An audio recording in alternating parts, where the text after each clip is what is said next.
Halo Halo Sumatera Sumatera Utara, Utara. selamat sore pemirsa. Sumatera Utara hari ini kembali hadir menjumpai Anda edisi Selasa sore 5 September 2023. Bergabunglah bersama saya Muhammad Azril Nasution. Dan saya Ayu Alvinia Kori. Sejumlah informasi aktual seputar Sumatera Utara telah dirangkum tim redaksi kami untuk Anda. Dan berikut Sumatera Utara hari ini selengkapnya.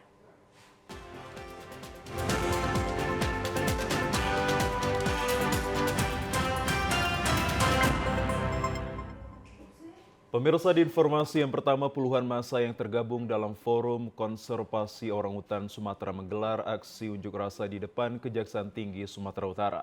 Massa menilai vonis mantan Bupati Langkat terbit rencana perangin angin sangat ringan. Satu orang pengunjuk rasa dengan memakai kostum orangutan besar mendatangi kantor Kejaksaan Tinggi Sumatera Utara pada Senin siang. Pengunjuk rasa ini masuk ke ruangan pelayanan terpadu satu pintu untuk memberikan surat permohonan banding sebagai bentuk aksi protes kepada Majelis Hakim Pengadilan Negeri Stabat yang telah memberikan keringanan hukuman kepada terbit rencana perangin angin tersangka kepemilikan ilegal satwa liar dilindungi. Sebelumnya terdakwa mantan Bupati Langkat terbit rencana perangin angin dituntut 10 bulan penjara, namun kini menjadi 2 bulan penjara dan denda 50 juta rupiah subsidi 1 bulan kurungan. Hal ini menurut mereka tidak sebanding atas hukuman yang diberikan kepada mantan seorang pejabat publik atau kepala daerah. Setelah masuk ke dalam gedung Kejatisu, pengunjuk rasa ini juga melakukan teatrikal di pinggir jalan agar pengendara yang melintas melihat apa yang telah terjadi. Koordinator aksi Indra merasa prihatin atas perbuatan mantan kepala daerah tersebut. Indra menyebutkan sebagai pejabat publik seharusnya terbit paham betul terkait peraturan perundang-undangan yang berlaku namun dilanggar. Baginya selaku penggiat konservasi, baru kali ini kepemilikan ilegal satwa liar yakni kepala daerah dihukum.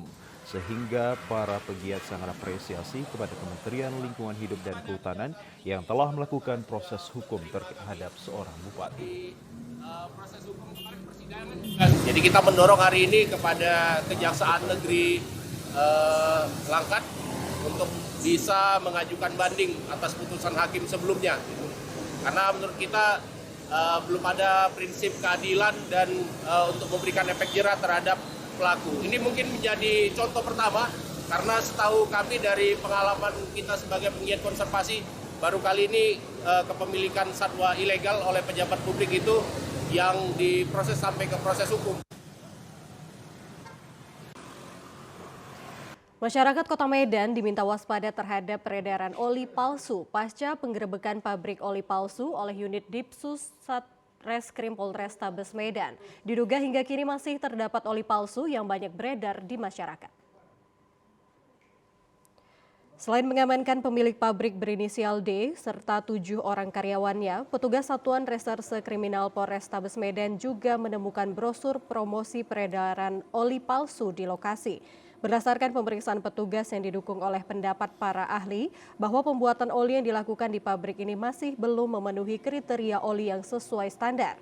Dikhawatirkan dari bahan baku yang tidak sesuai kriteria ini terjadi kerusakan terhadap mesin motor yang menggunakan oli palsu tersebut. Kapolres Tabes Medan Kombes Pol Valentino Alfa Tatareda meminta masyarakat Kota Medan untuk waspada terhadap peredaran oli palsu yang diperkirakan telah beredar di pasar luas. Polisi juga meminta masyarakat untuk tidak mudah tergiur terhadap penjualan oli dengan harga yang relatif murah dibanding harga biasanya. Bahan baku yang ada 150 dus ini, 150 drum itu dipakai untuk semua jenis oli, ya. Nah, ini nanti akan kita tanyakan ke saksi ahli, ya. Yang membedakan pewarnanya? Iya, yang membedakan itu di pewarnanya. Itu pun takarannya seperti apa gitu, ya. Sehingga tentunya dampak berbahaya daripada oli ini bisa kita duga ini cukup besar. Selain menyebabkan kerugian negara hingga ratusan juta rupiah, penggunaan oli palsu ini juga diduga dapat berpotensi merusak sistem mesin motor kendaraan. Pemirsa, kami ajak Anda ke informasi lainnya. Petugas Barreskrim Polri dan Subdit 4 Tipiter Direktorat Kriminal Khusus Polda Sumatera Utara menggerebek gudang BBM solar ilegal di kawasan Aloha Jalan Komodor Laut Yus Sudarso, Medan, Labuhan, Kota Medan. Tim gabungan Bareskrim dan Polda Sumatera Utara dalam penggerebekan gudang tersebut berhasil mengamankan 18 ton BBM jenis solar bersubsidi dalam 18 baby tank dan 12 baby tank kosong, serta 2 mesin pompa beserta selangnya. Selain itu juga menemukan 1 truk box warna kuning, 1 mobil box dimodifikasi, 1 mobil box warna putih, 1 bundel catatan, dan dalam aksinya pelaku memodifikasi kendaraannya untuk membeli BBM di stasiun pengisian bahan bakar umum. Awalnya tim gabungan mengamankan 11 orang terduga pelaku dan penyidik menetapkan 4 orang sebagai tersangka berinisial YP, APH, CHS, dan K. Petugas juga mengamankan 2 terduga pelaku diantaranya sebagai pemilik barang berinisial W dan A sebagai penjaga gudang. Wakil Direktur Kriminal Khusus Polda Sumatera Utara AKBP Denny Kurniawan mengatakan bahwa tim gabungan Bareskrim, Mabes Polri, dan Polda Sumatera Utara menggerebek lokasi penyalahgunaan bahan bakar minyak dan menyita 18 ton BBM solar ilegal. Datangi TKP dan kemudian mengamankan beberapa orang yang diduga sebagai tersangka pelaku penyalahgunaan BBM bersubsidi. Terkait dengan hal ini, untuk proses hukumnya, ya, sudah kita akan dilaksanakan oleh penyidik dari Bareskrim Polri dan 4 orang yang sudah ditetapkan sebagai tersangka, yaitu saudara YP, saudara APH, saudara CHS, dan saudara K. Itu nanti akan kita bawa ke Jakarta untuk dilakukan pendalaman. Sementara itu untuk penyidikan selanjutnya keempat tersangka akan dibawa ke Mabes Polri dan semua barang bukti sudah dibawa ke Polda Sumatera Utara. Saat ini gudang penimbunan BBM jenis solar telah diberi garis polisi serta petugas gabungan akan mengejar pemilik gudang BBM tersebut. Satuan Lalu Lintas Polres Sibolga bersama Dinas Perhubungan Pemkot Sibolga melaksanakan operasi Zebra Toba tahun 2023. Dalam pelaksanaan razia Zebra Toba 2023, Satlantas Polres Sibolga menerapkan 8 pelanggaran berlalu lintas. Pada hari pertama kemarin, sejumlah pengendara roda 2 memilih memutar arah balik kendaraannya lantaran takut terjaring razia operasi Zebra Toba 2023 yang digelar Satlantas Polres Sibolga di ruas jalan protokol Kota Sibolga. Para pengendara roda 2 yang memutar arah balik kendaraannya tersebut lantaran tidak mengenakan helm pengaman. Pada hari pertama operasi Zebra Toba 2023, Satuan Lalu Lintas Polres Sibolga berhasil menilang sejumlah pengendara yang tidak menggunakan helm dan tidak melengkapi surat-surat kelengkapan kendaraan.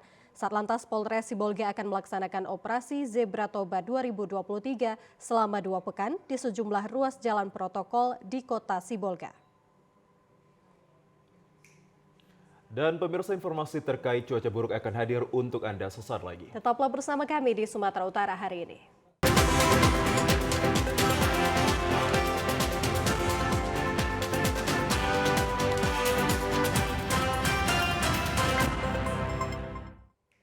Terima kasih Anda kembali bersama kami di Sumatera Utara hari ini. Pemirsa, cuaca buruk terus melanda wilayah maritim Kepulauan Nias menyebabkan sejumlah nelayan tradisional di daerah itu tidak melaut. Sudah 2 minggu lebih para nelayan asal Kepulauan Nias menambatkan perahunya di tepian pantai dan muara Sungai Nou. Aktivitas mereka lumpuh total akibat tingginya curah hujan disertai angin kencang serta gelombang tinggi yang mencapai 3 meter lebih pada perairan Nias dan Sibolga. Saat ini nelayan hanya bisa pasrah karena tidak dapat melaut.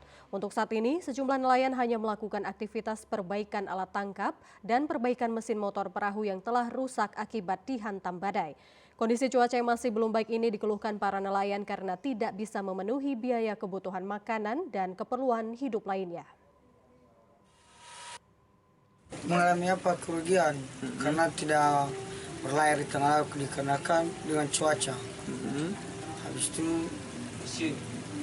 memperbaiki mesin, servis-servis, di mana nanti cuacanya akan membaik, kami akan melaut. Kalau semasa cuacanya masih segini, kami takut melaut.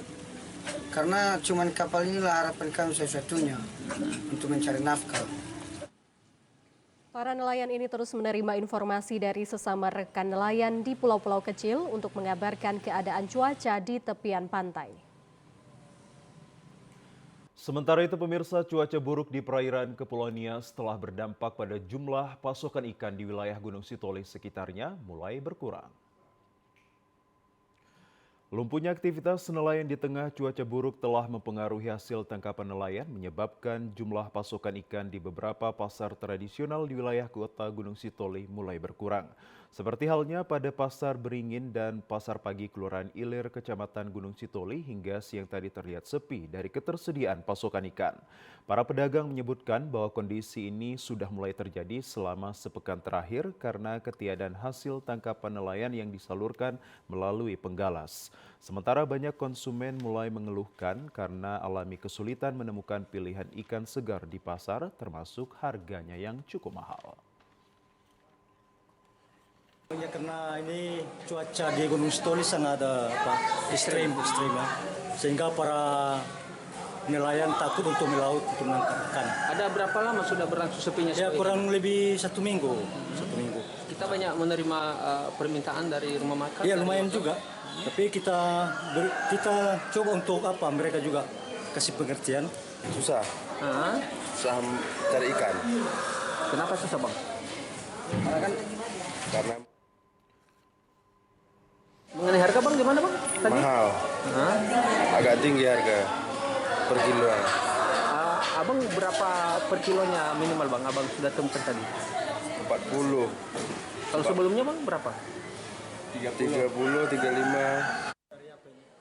Sementara itu dikhawatirkan apabila kondisi cuaca tidak segera pulih normal kembali, maka pasokan ikan yang sangat sedikit saat ini tidak dapat memenuhi permintaan kebutuhan konsumen, termasuk rumah makan dan restoran, kawasan perkotaan hingga 3 hari ke depan. Pemirsa, harga beras di Kabupaten Deli Serdang cukup tinggi dan setiap harinya mengalami kenaikan. Hal ini sangat dikeluhkan para pedagang karena daya beli masyarakat menurun drastis. Kenaikan harga beras sangat dirasakan masyarakat di Desa Bandar Labuhan, Kecamatan Tanjung Morawa, Kabupaten Deli Serdang. Harga beras mencapai Rp385.000 per karung untuk ukuran 30 kg, yang sebelumnya dijual Rp380.000. Sementara untuk ukuran 10 kg Rp130.000, sebelumnya Rp125.000. Untuk ukuran 5 kg dijual Rp67.000, sebelumnya Rp61.000, dan harga beras ini terus merangkak naik setiap harinya. Kenaikan harga beras di wilayah ini sudah terjadi sejak 2 bulan terakhir. Akibat dari kenaikan harga beras ini berdampak terhadap daya beli masyarakat yang menurun sebab pembeli mengurangi jumlah pembeliannya. Salah seorang pedagang Frisda Arwan mengatakan kenaikan beras sudah terjadi sejak 2 bulan terakhir. Hal ini disebabkan karena petani belum memasuki masa panen dan stok beras menipis mengakibatkan harga menjadi naik. Berasnya naik terus, Bang. Dari mulai kapan tuh, Pak? Udah 2 bulan ini. Nah, sebelumnya tuh di harga berapa? Sebelumnya ya pokoknya naiknya naik itu gimana, Kak? Naiknya itu gimana? Naiknya bertahap. Dari harga berapa sebelum? naik. Dari harga berapa sebelumnya? Pokoknya naik terus loh, Bang. Ini kan naik 385, sebelumnya 380. Sebelumnya lagi 375 gitu, bertahap dia. Pokoknya terus naik dia, Bang. Itu untuk ukuran berapa kilo? 30 kilo, 10 kilo, 5 kilo. Salah seorang pembeli Atik mengatakan kenaikan harga beras yang terjadi 2 bulan terakhir ini sangat membebani kebutuhan belanja setiap harinya, sebab biaya pengeluaran untuk membeli beras semakin bertambah. Ini Sebelumnya beli harga berapa? biasa kalau 10 kilo itu 105.000, 107.000, sekarang udah 130-an. Jadi itu, Pak, gimana tuh kenaikan harga beras ini? Apa sih yang dirasakan gitu? Ya terasa kali lah, itu makan pokok kita sehari-hari. Ya kalau Harapannya? bisa ya biasa, harga seperti biasa lah semula gitu. Masyarakat berharap pemerintah Kabupaten Deli Serdang dapat mengatasi masalah kenaikan beras dengan melakukan operasi pasar minimal menstabilkan harga beras. Pemirsa, guna mengantisipasi kenaikan harga beras yang sudah melebihi harga eceran tertinggi, pemerintah melalui Dinas Perindustrian Perdagangan dan Bulog Sumatera Utara melakukan pasar murah dan pasar keliling di berbagai tempat. Pasar keliling dan pasar murah ini secara terus-menerus dilakukan pemerintah guna menjamin masyarakat untuk memperoleh beras dengan harga yang normal.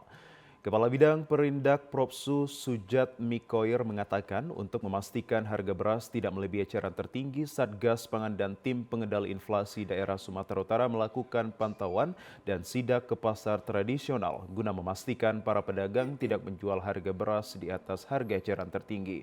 Sujat Mikoir usai dialog di TVRI membahas upaya pemerintah dalam stabilitas harga beras mengaku Dinas Perindak dan pihak terkait selalu memastikan tidak ada pedagang yang berspekulan karena hal itu dapat memicu kenaikan harga beras. Dikatakan masyarakat tidak perlu khawatir karena pemerintah melalui Disperindak dan pihak lainnya akan selalu hadir untuk masyarakat dalam menyediakan beras dengan harga normal dan di bawah harga eceran tertinggi.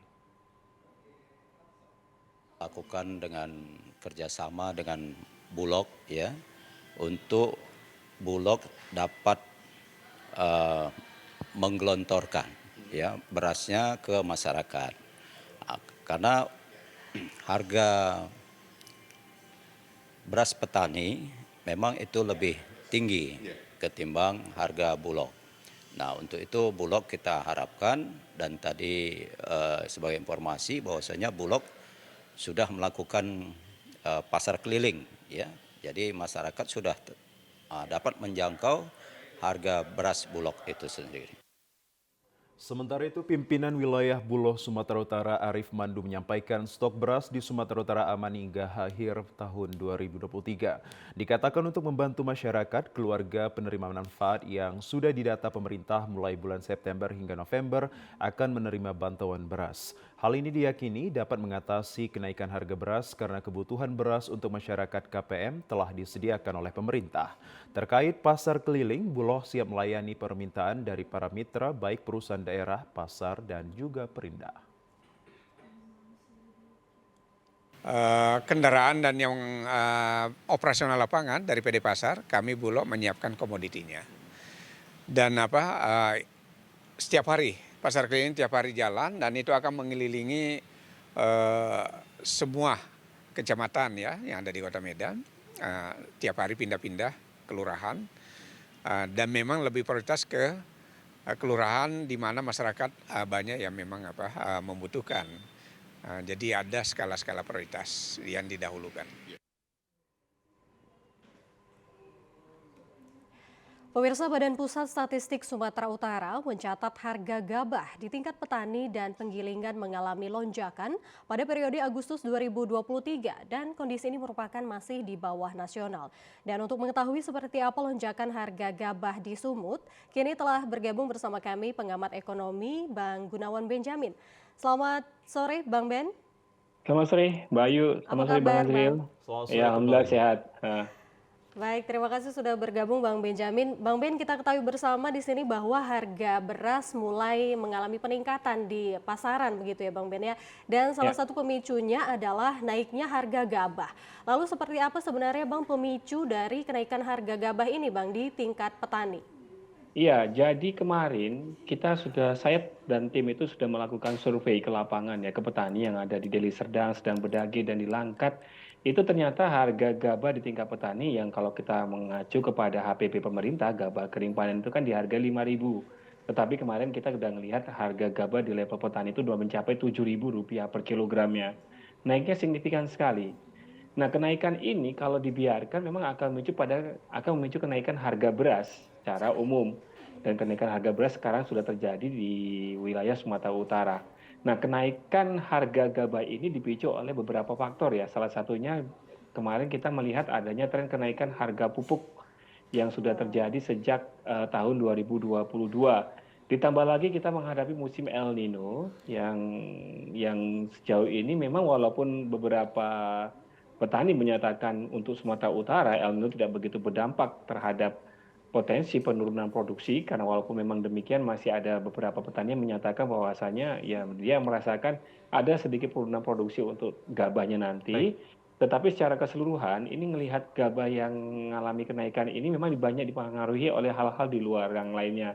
Salah satunya itu adalah kenaikan harga beras secara internasional itu sendiri, itu juga berpengaruh. Jadi intinya kombinasi banyak masalah ini mengakibatkan akumulasi terjadinya peningkatan harga gabah di level petani. Bahkan harga gabah untuk gabah kering giling yang sudah masuk ke kilang itu juga mengalami kenaikan yang cukup signifikan. Kalau kita bicara HPP di kisaran angka 6.200, sekarang HPP-nya sudah kalau harga di pasar itu sudah mencapai Rp8.000 per kilogramnya. Baik, Bang Benjamin, kalau kita kaitkan terhadap harga beras ini di pasaran, begitu juga dengan pedagang yang khawatir akan sepinya para pembeli. Kalau kita ingat ya Kak Kori dan juga Bang Benjamin bahwa per Senin kemarin saya mendapatkan informasi melalui referensi media online bahwa telah terjadi kenaikan harga dari premium dan juga hingga kualitas yang beras yang terendah mulai naik harga Rp1.000 Bang. Dan di harga premium itu dalam ukuran 10 kg dari 130 menjadi 135.000, naik hingga 5.000. Apa yang menjadi penyebabnya kalau Anda tadi katakan ada kombinasi problem Bang, kalau kenaikan harga ini antara gabah dan juga kombinasi problemnya, apa yang menjadi pemicunya kembali Bang? Iya, beras ini memang kalau kita lihat dari sisi supply-nya seharusnya sih memang tidak ada ya wacana-wacana pembentukan bahwasanya kita menghadapi kendala di mana harga pangan global naik itu mempengaruhi harga beras tanah air, dan seharusnya sih wacana-wacana atau mungkin narasi-narasi terkait dengan kesulitan kita untuk mengimpor beras dari negara lain ini sudah seharusnya tidak ada gitu ya. Jadi tidak ada pemicu kenaikan yang lainnya. Namun fakta di lapangan harga beras itu pada hari ini pun, atau mungkin kita tarik 2 hari atau 3 hari belakangan ini di Kota Medan mengalami kenaikan terus. Harga beras kualitas bawah di Siantar naik, harga kualitas medium dan super naik di Kota Medan dan di Gunung Sitoli. Kenaikannya sangat beragam, tetapi memang kenaikannya ini serentak terjadi untuk semua jenis beras yang ada di Sumatera Utara.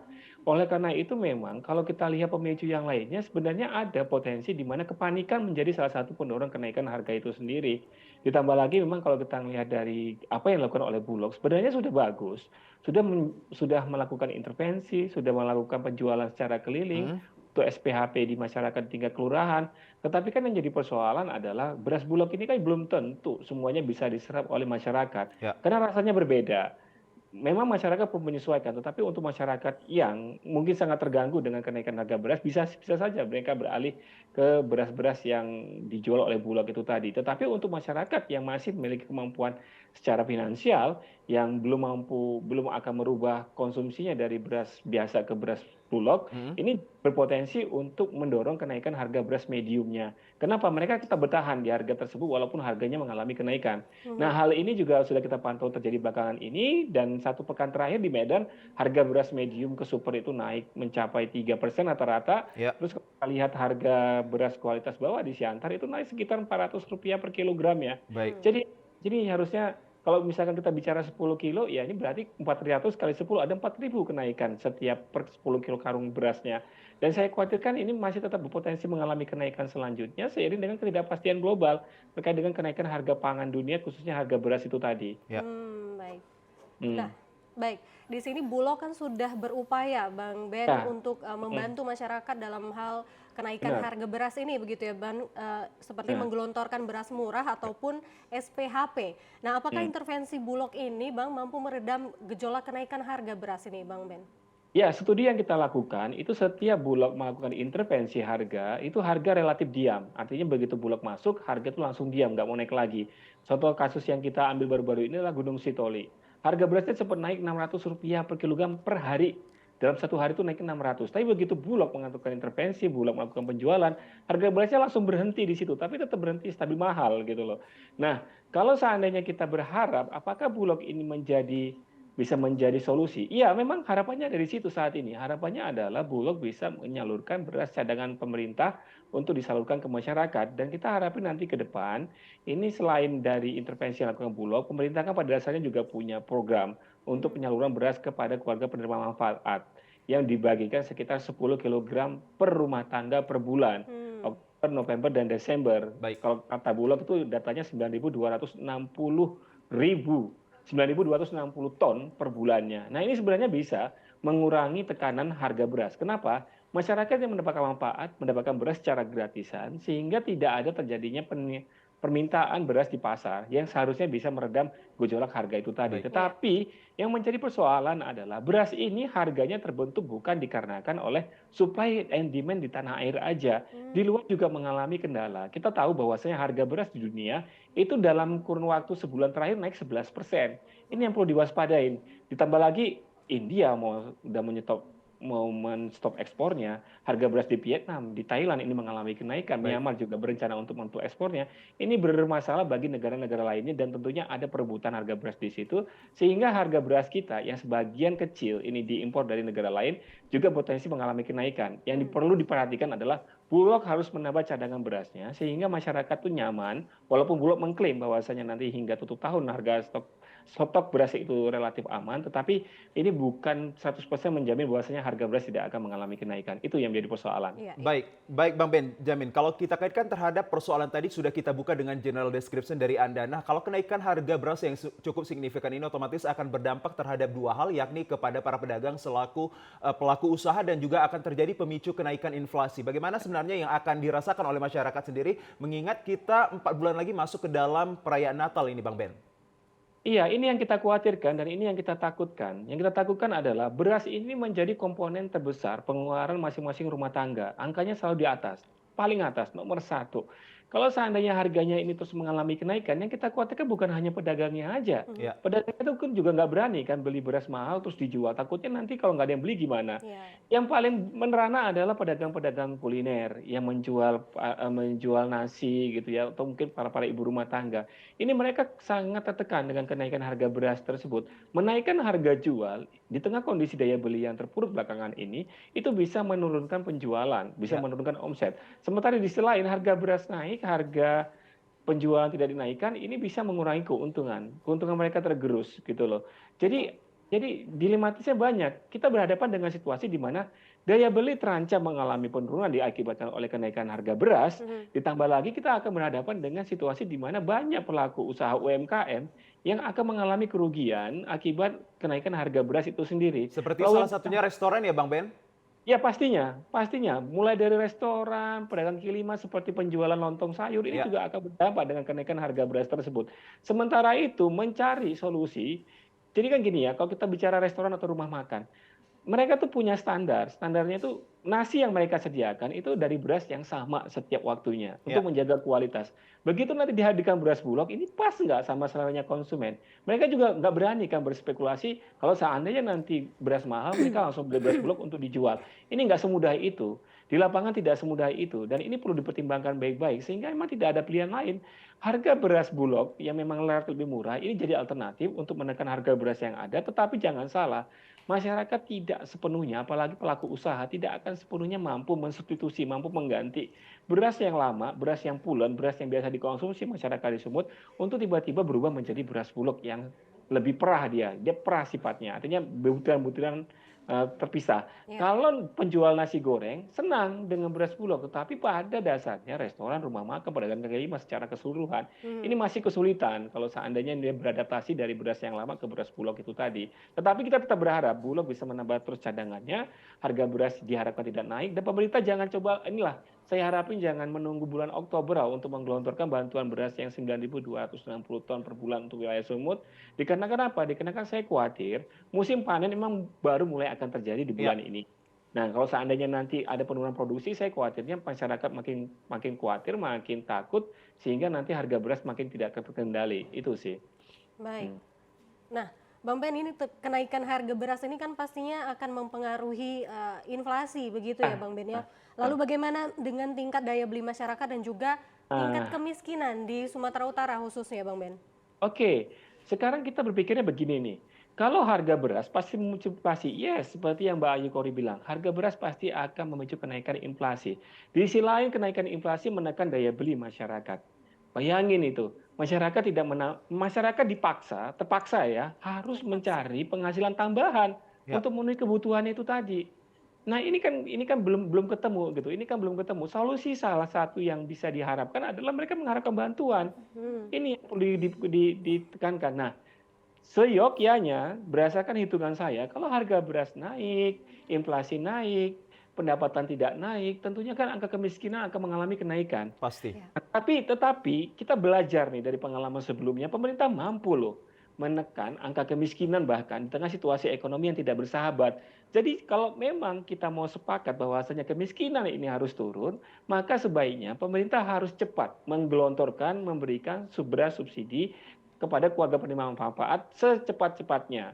Jangan nunggu Oktober dulu deh, gitu kan ya. Memang jadwalnya di Oktober dan 3 bulan yang selanjutnya gitu loh. Tetapi yang jadi persoalan adalah untuk menekan jumlah angka kemiskinan ini, kita perlu melakukan upaya-upaya yang memang tidak biasa gitu loh. Jadi kita memang nggak ada pilihan lain selain memberikan bansos gitu loh. Kalau kita ingin mendongkrak ekonomi, memutar ekonomi di tengah ekspor yang turun, harga komoditas unggulan ekspor sumut itu mengalami penurunan, ini sulit gitu loh. Jadi solusi salah satunya adalah melakukan upaya untuk memperbaiki daya beli masyarakat dengan bansos. Kalau di hulunya, ya kalau bisa nih ya, kalau bisa pupuk subsidi diperbanyak, harganya terjangkau gitu kan ya. Terus kita pinginnya itu ada semacam upaya di mana Bulog cadangan beras pemerintahnya itu diperbanyak.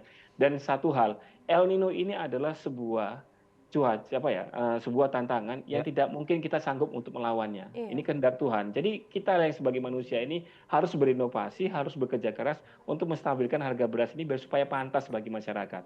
Baik. Itu dia.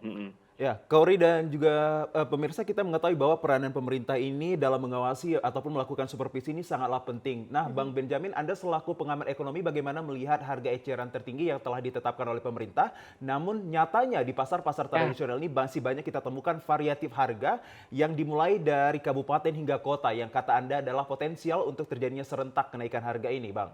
Ya, HET, harga eceran tertinggi yang ditetapkan pemerintah, itu memang pada saat di lapangan nggak berlaku lagi. Artinya hanya Bulog yang bisa menuhin HET itu. Sementara kalau pihak swasta, pedagang-pedagang yang lain udah nggak mampu lagi mengendalikan beras atau menjual berasnya dengan mengacu kepada HET. HET ini sendirinya juga harusnya berubah. HET ini harus diukur seharusnya setiap sebulan sekali. Jadi kebijakannya itu harusnya menyesuaikan dengan dinamika kondisi di petani, dimulai dari harga gabah di hulu sampai di hilirnya sampai ke pedagangnya. Nah ini yang perlu kita fokuskan gitu. Tapi memang realitanya harga beras yang tidak sesuai dengan HET ini membuat pedagang juga nggak berani. Artinya apa? Mereka sebenarnya para pedagang itu berharap ya, sangat berharap HET ini bisa diberlakukan dan diterapkan dan tidak ada nih pihak-pihak yang berani menjual di atas HET. Tapi faktanya tidak demikian. Nah ini pemerintah harus tahu, pemerintah harus mengambil langkah gitu kan ya. Bisa saja pemerintah terlambat dalam menaikkan HET walaupun per 1 September kemarin itu harga eceran tertinggi dari Bulog itu udah berubah. Dari yang awalnya 9.950 itu menjadi 11.500. Artinya apa? HET naik, faktanya di lapangan harga beras yang medium, yang level-levelnya Bulog medium ke atas itu juga mengalami kenaikan, udah di atas 13.000. Artinya apa? Bulog menjual 11.500 tapi di lapangan harga beras di masyarakat itu sudah mencapai 13.000 lebih untuk yang mediumnya. Nah ini kan tantangan selanjutnya. Pemerintah kita harapkan untuk bisa menertibkan ini. Tetapi menertibkan ini butuh manajemen stok yang lebih banyak. Artinya kalau seandainya hanya himbauan bahwasanya HET sekian, masyarakat atau pedagang diharapkan untuk ikuti HET ini tidak mungkin. Tetapi kalau seandainya gabahnya tersedia cukup, petaninya panennya cukup banyak gitu kan. Nah, terus HET-nya dibuat masuk akal gitu ya. Artinya jangan hanya yang masuk akal ini unsur variatifnya berapa harga eceran tertinggi yang Anda katakan Bang Benjamin yang masuk akal? Karena saya melihat dari harga 1.000 sampai 5.000 ini telah terjadi dalam berbagai jenis. Gini aja Bang Azril, harga gabah di petani itu 7.000. Ya. Harga gabah di petani 7.000. Kalau dijadikan beras, ini harganya 13 sampai 14 harusnya. HET itu di situ harusnya. Ya kan begitu kan? Itu kan masuk akalnya di situ. Tapi kan pemerintah kan nggak masuk akal itu harga HET diterapkan itu 11.500 dan hanya Bulog yang berani jualan di situ. Iya, benar. Nah, itu dia. Jadi pemerintah ini seakan-akan menggiring harga beras itu kalau bisa ke bawah terus. Gitu. Walaupun di lapangan tuh harganya selalu lebih di atas, hanya harga beras Bulog yang bisa ditekan sesuai dengan keinginan pemerintah gitu loh. Jadi HET ini sebenarnya memihak kepada konsumen. Tetapi kalau kita bicara apakah HET yang 11.500 itu bisa mewakili petani yang di bawah karena harga gabahnya udah 7.000? Ya enggak. 7.000 dikonversi jadi beras itu seharusnya itu bisa sampai 14 ribuan loh malah kalau misalkan mesin penggilingnya itu jelek. Ya. Nah kan gitu. Jadi tantangannya ini banyak sekali gitu. Tantangannya ini banyak sekali. Jadi memang pemerintah tidak bisa sendirian, pemerintah harus menggandeng pihak-pihak terkait dan memang ada baiknya pemerintah melalui BUMN pangan, ID Food atau Bulognya diperkuat mulai dari stoknya, kalau bisa nanti Bulognya punya penggilingan, punya gudang yang lebih besar dan mampu membeli gabah di petani dengan harga yang bersaing dengan harga pasar. Itu yang kita harapkan ke depannya. Baik. Melihat kondisi ini Bang Ben, kita melihat petani ini menjadi ketergantungan begitu kepada pemerintah terkait produksi beras begitu. Apakah swasembada beras secara mandiri oleh para petani ini bisa menjadi salah satu solusi begitu Bang Ben? Swasembada kan gini ya, kita konteksnya tuh gini, swasembada berarti kita tuh nggak melakukan impor lagi untuk berasnya. Kita mampu menghadirkan beras secara mandiri. Tetapi kalau misalkan begini nih, pemerintah berhasil melakukan swasembada pangan, khususnya di beras tadi. Bisa dijamin nggak harga beras itu nggak mengalami kenaikan? Jawabannya tidak. Kenapa? Swasembada kalau tidak diikutin dengan menekan biaya input produksi seperti pupuk, pestisida, benih, atau kita bisa menjamin bahwasanya irigasinya itu selalu ada setiap hari yang petani butuhkan. Nah, kalau swasembadanya tadi seperti itu boleh. Artinya gimana? Surplus yang kita harapkan untuk beras ini sebenarnya sih pernah dilakukan oleh pemerintahan sebelumnya, pernah berhasil. Tetapi dia menjamin kenaikan harga. Di sisi lain petani ya, ini kita bicara petaninya. Petani itu kan punya biaya input produksi seperti dia harus membeli pupuk, pestisida, dia membeli kebutuhan-kebutuhan lainnya untuk benih dan dia juga harus membayar tenaga kerja di situ. Nah, kalau seandainya nih petani kan juga punya ekspektasi bahwa setiap tahun penghasilannya harus naik. Setiap tahun dia membiayai kehidupan anaknya itu makin lama makin banyak. Sehingga apa? Sehingga pembentukan biaya input produksi juga kalau dikaitkan dengan pengeluaran petani sehari-hari, ini juga harusnya harga gabah juga akan terus naik setiap tahunnya kan. Jadi swasembada itu baik selama kita tidak tergantungan dengan impor. Kita mampu menghadirkan gabah secara mandiri, kita bisa menghasilkan beras secara mandiri. Tapi masyarakat perlu diedukasi.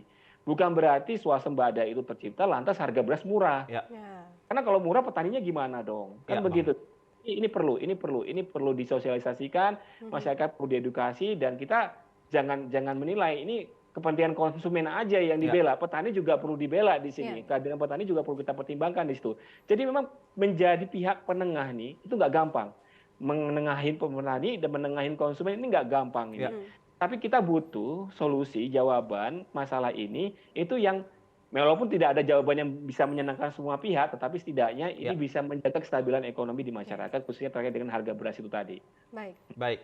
Bang Benjamin, kalau kita hadirkan terhadap kebijakan yang siogianya Kak Kori dan juga pemirsa, bahwa hal ini kita inginkan untuk memiliki keberpihakannya kepada masyarakat. Lantas sejauh ini bagaimana terhadap hadirnya solusi seperti pasar keliling dan juga operasi pasar rakyat yang diadakan oleh pemerintah? Apakah hal ini membantu terhadap kelangkaan yang akan terjadi kita lihat ini, Bang Ben? Ya, Bang Azril, kalau kita melihat kelangkaan mungkin membantu, tetapi kita coba tanya Bulognya.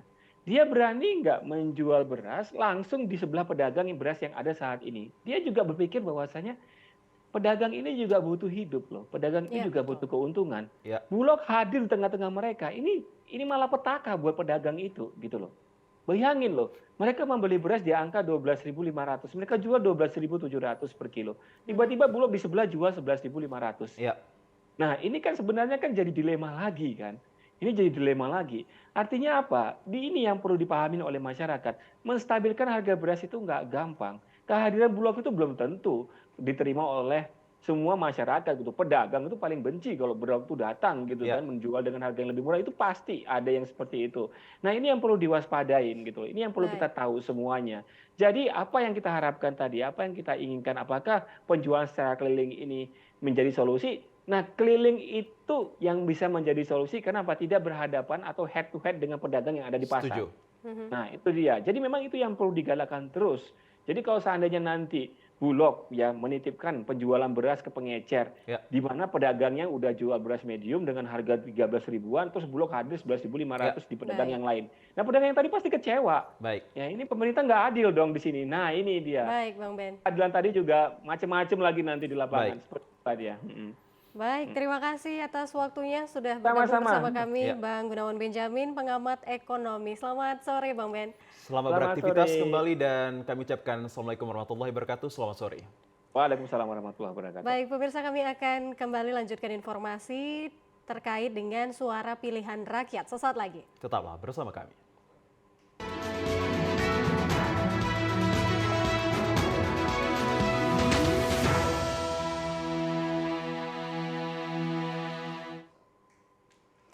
Pemirsa, Komisi Pemilihan Umum KPU Kabupaten Labuhan Batu menggelar kegiatan penyiapan kebijakan pada agenda pemungutan dan penghitungan suara pemilu serentak tahun 2024 mendatang.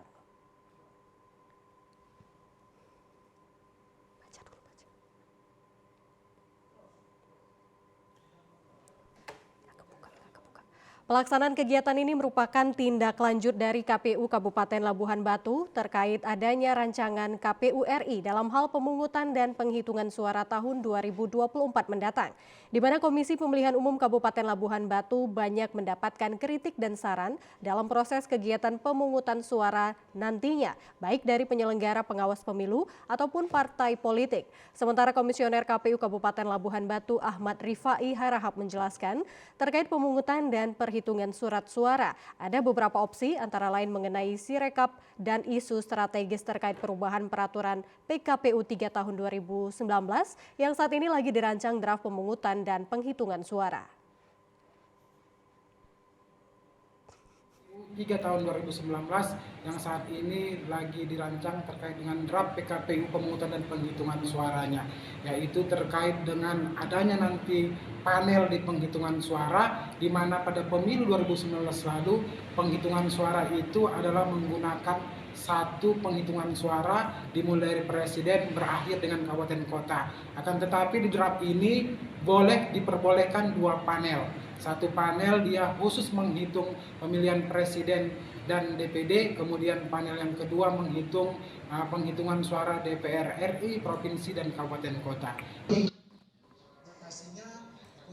Ya, pemirsa, guna mengantisipasi peredaran informasi hoaks sekaligus menciptakan pesta demokrasi damai dan berkualitas pada pemilu 2024, Dewan Pers menggelar workshop kepada wartawan di Medan. Memasuki tahapan pemilu saat ini dilakukan oleh penyelenggara KPU dan Bawaslu dengan melakukan sejumlah rangkaian kegiatan termasuk penjaringan peserta, kampanye hingga pencoblosan. Wartawan bertugas menyampaikan informasi kepada publik, memberikan peranan penting dalam mengawal pemilu yang aman, jurdil dan juga berkualitas. Untuk mewujudkan hal tersebut, Dewan Pers melakukan workshop peliputan pemilu 2024 terhadap sejumlah organisasi pers dan sejumlah pemret media cetak, online maupun elektronik se-Sumatera Utara. Dewan Pers Atmaji Sabto Anggoro saat menghadiri sekaligus membuka workshop mengatakan bahwa wartawan dalam melaksanakan tugasnya harus mengawal dan menjaga demokrasi dalam penyebaran informasi dan juga edukasi. Dalam memberikan informasi kepemiluan kepada publik, wartawan harus mematuhi aturan undang-undang pers maupun kode etik jurnalistik. Informasi pemilihan umum yang disebarkan oleh wartawan melalui medianya masing-masing diterima masyarakat, diharapkan terwujudnya pemimpin yang akuntabel dan bertanggung jawab. Selain itu juga wartawan dapat mewakili publik dalam pengawasan terhadap penyelenggara pemilu sekaligus sebagai pilar keempat demokrasi membantu KPU dan Bawaslu. Sebagai narasumber dalam workshop wartawan kawal pemilu dihadiri Ketua KPU Sumut Herdensi, Komisioner Bawaslu Sumut Saud Boang Manalu dan Dewan Pers Atmaji Sabto Anggoro. Makanya ada beberapa. Pemirsa, informasi lainnya akan hadir untuk Anda sesaat lagi. Tetaplah bersama kami.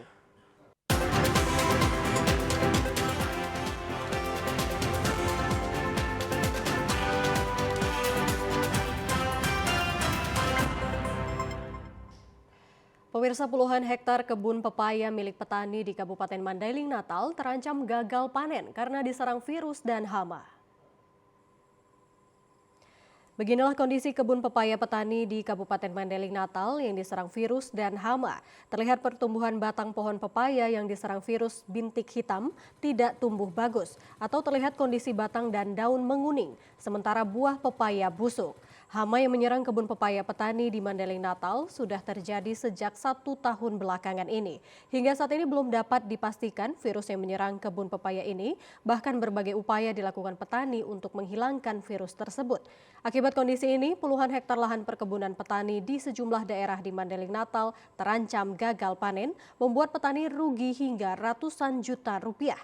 Para petani mengaku sudah melakukan berbagai upaya, mulai penyemprotan desinfektan sampai menaburkan pupuk tambahan, namun hingga kini belum membuahkan hasil. Kapan ini Pak, buah ini kena penyakit? Udah ada lebih dari setahun ini ya. Cuman belum ada solusi ini Pak dari Dinas Pertanian untuk mengatasi masalah penyakit hama ini Pak. Kalau selama kita merkobun sini belum. Belum Pak ya. Supaya itulah penyakitnya cepat dapat diatasi kan, dapat solusinya. Temukan solusinya Pak ya. Berarti ini udah termasuk rugi lah ini Pak ya? Iya udah rugi. Pemirsa, kami ajak Anda ke informasi lainnya. Seorang anggota polisi yang bertugas di Sat Samapta Polres Padang Sidimpuan memiliki keahlian untuk menyembuhkan warga dengan pengobatan tradisional. Pengobatan yang dilakukan seorang polisi tersebut gratis sehingga sangat membantu warga warga yang kurang mampu. Warga yang mengetahui adanya pengobatan tradisional gratis ini terus berdatangan ke lokasi. Berbekal alat sederhana, polisi yang bertugas di Sat Samapta Polres Padang Sidimpuan, Aibda Daster Febrianto Lumbantobing, melakukan pemijatan di beberapa bagian tubuh pasien, mulai dari tangan, telapak kaki, hingga jari kaki. Meski pengobatan tradisional yang dilakukan cukup singkat, para pasien mengaku lebih sehat setelah diobati Pak Polisi tersebut. Salah seorang pasien, Bernard Sitompul, mengatakan bahwa pengobatan yang diberikan Aibda Dasmer Febrianto Lumbantobing ini sangatlah dirasakan manfaatnya.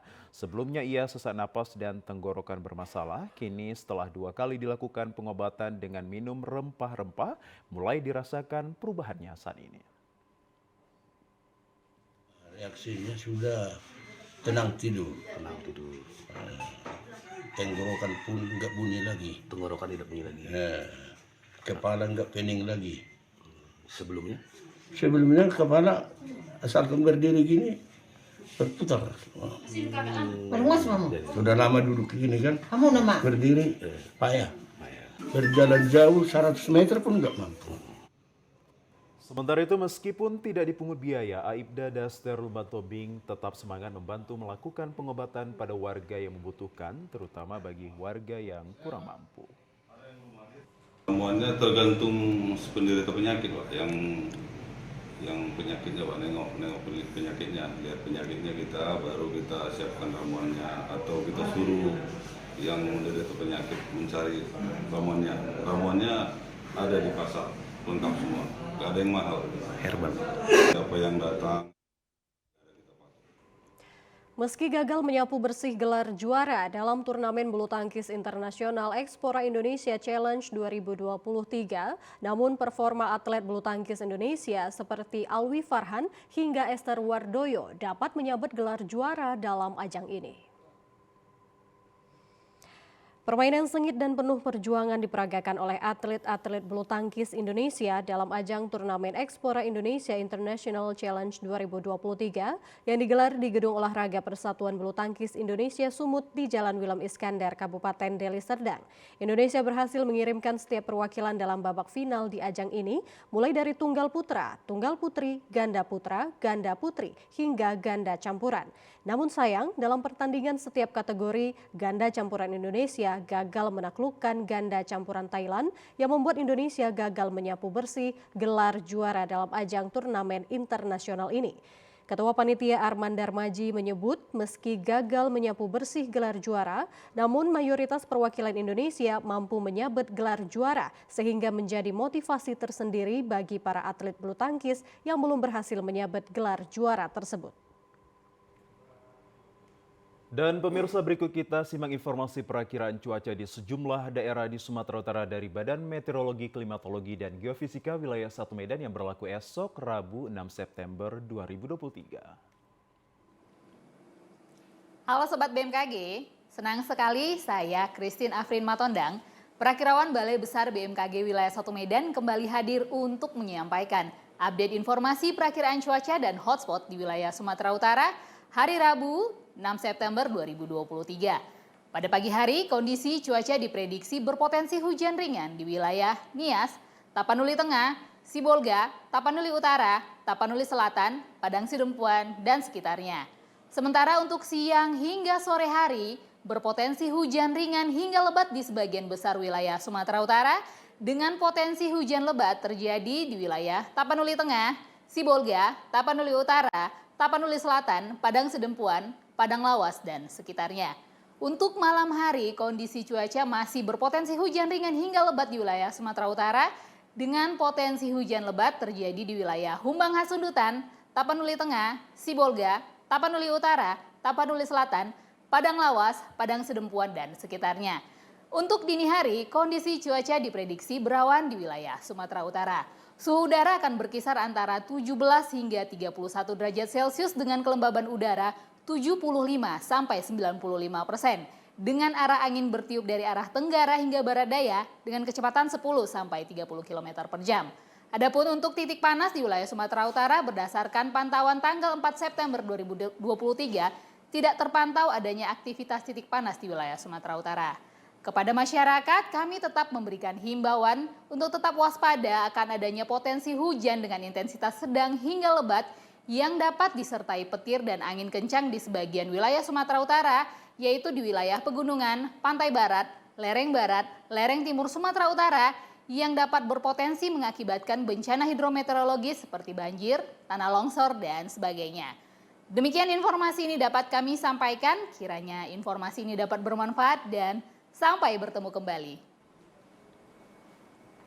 Pemirsa, Pemko Medan siapkan wadah untuk para generasi musisi band rock melalui Merdeka Rock Fest kolaborasi 2023 dimeriahkan oleh komunitas band rock Waterblue Feet Minor. Para komunitas band rock berkumpul di acara Merdeka Rock Fest kolaborasi 2023 di Lapangan Benteng Medan, Jalan Pengadilan Medan kemarin. Merdeka Rock Fest kolaborasi 2023 ini diawali dengan festival band rock dan acara puncak artis band rock dari ibu kota. Acara spesial band rock ini menjadi wadah menyalurkan bakat para generasi anak band rock yang ingin menguji kemampuannya dalam berkreasi musik. Di antara anak band yang mengikuti festival tersebut adalah band Waterblue Feet Minor, band yang telah berdiri sejak tahun 2024 ini, membawakan sejumlah lagu ciptaan Waterblue, di antaranya adalah Kembalinya Cinta dan kolaborasi rock Merdeka. Dengan semangat merdeka, band ini tampil berbeda dengan band lainnya.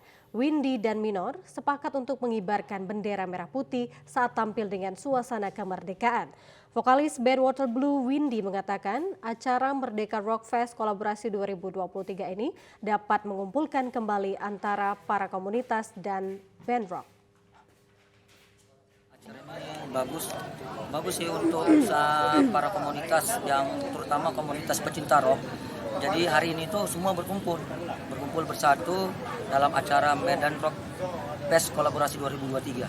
Harapannya agar musisi yang khususnya musisi rock yang ada di Medan ini bergairah lagi kembali dalam acara ini. Jadi dapat berkarya, khususnya ini karya lagu. Jadi Rock Medan ini mari kita ciptakan karya lagu yang mana yang dapat dinikmati oleh pecinta musik yang ada di Indonesia khususnya. Pemko Medan terus menyiapkan wadah untuk para anak muda menyalurkan bakat dan keterampilannya dari segala sisi, seperti pentas seni, UMKM, dan lainnya. Dan pemirsa, informasi dari Kota Medan tadi sekaligus menutup perjumpaan kita dalam program Sumatera Utara hari ini. Kami ucapkan terima kasih atas kebersamaan dan juga perhatian Anda. Saya Muhammad Azhar Nasution. Dan saya Ayu Alvinia Kore. Selamat sore dan sampai jumpa.